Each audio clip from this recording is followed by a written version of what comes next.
opportunity, choice, decision.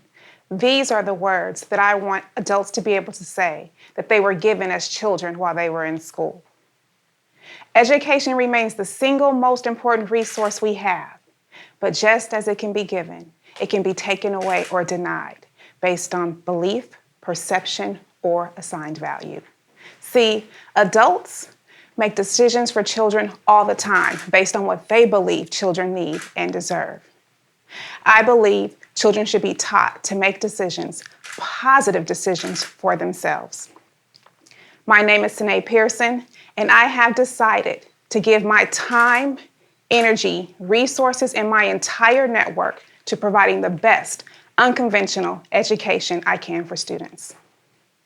See, growing up as a darker-skinned girl, I felt invisible amongst my lighter-skinned friends and family members. I felt like I didn't have a voice, or I lacked the confidence to do or say what I needed to do. On the other side of that coin, I remember one day going to my grandmother's house with my mother and my sister.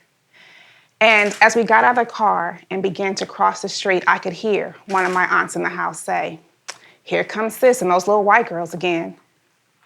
I was inwardly devastated. I'm not a white girl, and at the time, I didn't know why she would say that and assume and place that value on my life. But what I have learned is that depending on where you go to school, for children of color and in underserved communities, people make decisions about your education all the time.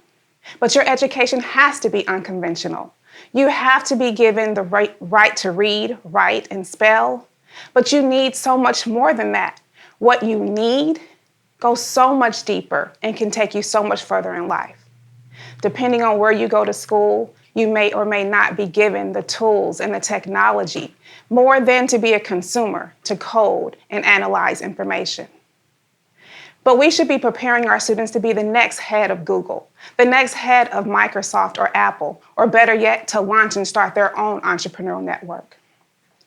Depending on where you go to school, you may or may not be taught how to think critically, how to analyze information, or at the very basic level, how to express yourself. How to express yourself in a way with respect and dignity to others, but when you speak, people don't give you the side eye. See, growing up, I had sass, but I know when and where to use it. And we have to be able to teach our children that so that they can go out and compete globally amongst others. One way that I know to get this done is through disguised learning. Disguised learning is fun and creative. Disguised learning takes the curriculum and couples it with field trips so that students are able to connect to what they're doing in the classroom with society at large. Disguised learning takes cooking to teach fractions and measurements, and to do so much more and to take them further in life. And then we have our soft skills. Soft skills teaches us how to collaborate, how to organize and manage our time, how to speak to others and understand what they're saying when they're speaking back to us. These are the skills we need.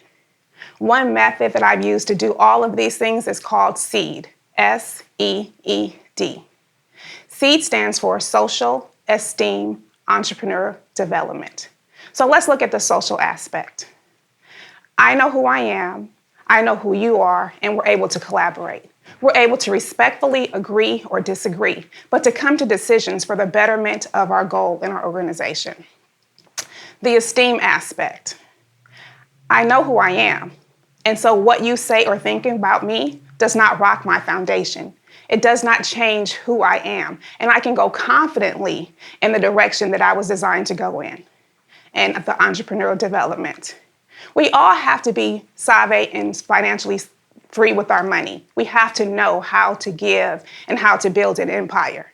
And we have to know and teach our children they don't have to work for somebody. They can be their own boss. So in closing, I charge every adult to affirm the life of a child, to speak positive energy into their life. Don't tear them down and tell them what they can't do. Build them up so that they will go forward and prosper. And secondly, share your network of resources with them. Resources to navigate school, resources to navigate a career. Remember, we are preparing them for careers that are not yet founded. We don't know what or who they can be unless we put some imprints into their mind. And resources to navigate the basic life skills of day-to-day life, every day. Life is a struggle as it is. They need us to build them up and to speak positive energy into their lives. If we don't do this, then our community and our education system will not get better. Their social capital will not increase, and our communities will not increase. So I beg of you, do your job. If our system is going to get better, if we're going to improve education, without you, it's not going to get better. It's just not. Thank you.